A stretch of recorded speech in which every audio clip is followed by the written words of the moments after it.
Former student question. The student has a friend who wants to do everything on his or her own. Doesn't ever want to accept help. But here's the science on that.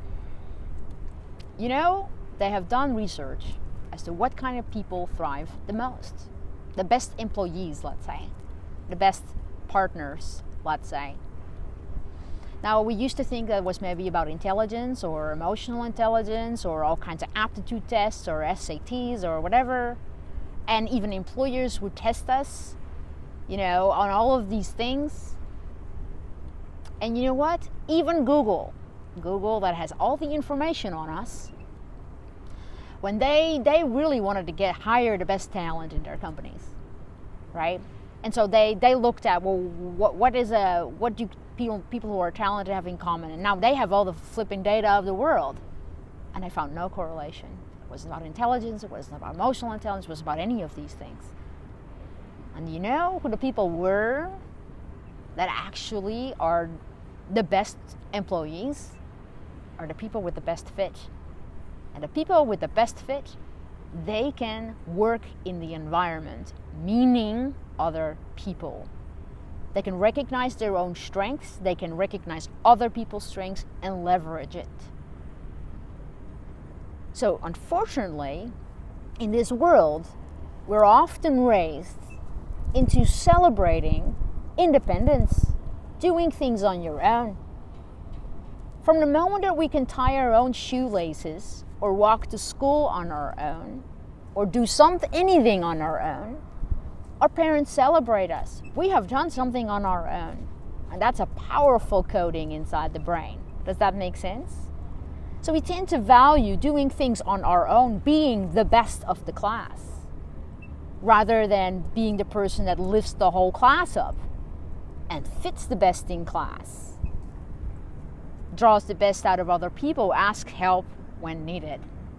Does that make sense? So the people that want to do everything on their own are actually thinking that they're the most powerful and resilient workers. They're actually the worst.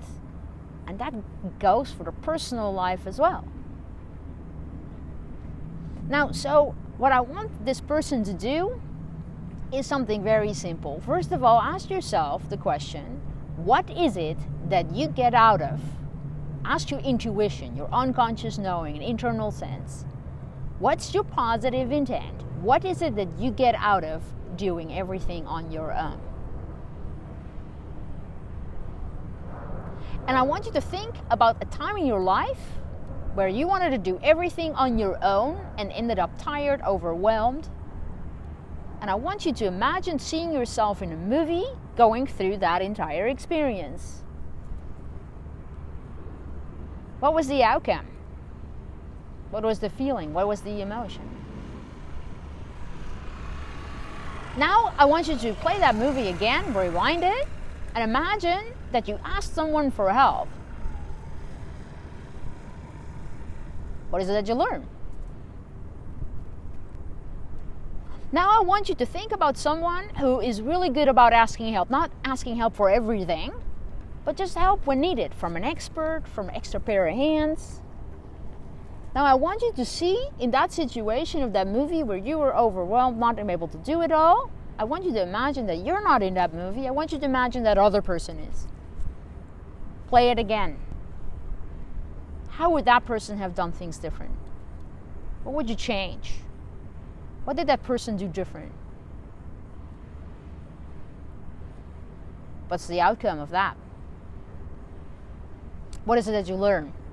Now play that movie again. See yourself having that behavior. How is the outcome different? What did you learn? And now place yourself back into your own shoes in that moment, looking, hearing, seeing, and feeling exactly what you did at that moment in time. Using this new behavior. What does that outcome feel like? That's actually a new behavior generator pattern using perceptual positions. So how can you meet your own positive intent in the best way? How can you improve your own life in the best way? Why don't you just start small? Start small. Start asking for smaller things. Ask a person who helps a lot of people, doesn't mind. And practice it in this way. It's a tough thing to beat, but this is a behavior. And to change an old behavior into a new behavior is learning. And learning takes repetition and study and failure and doing it again and again until then. Until you can pass the test. The test of asking for help. And join those people who are in excellence. The people that Google wishes to hire.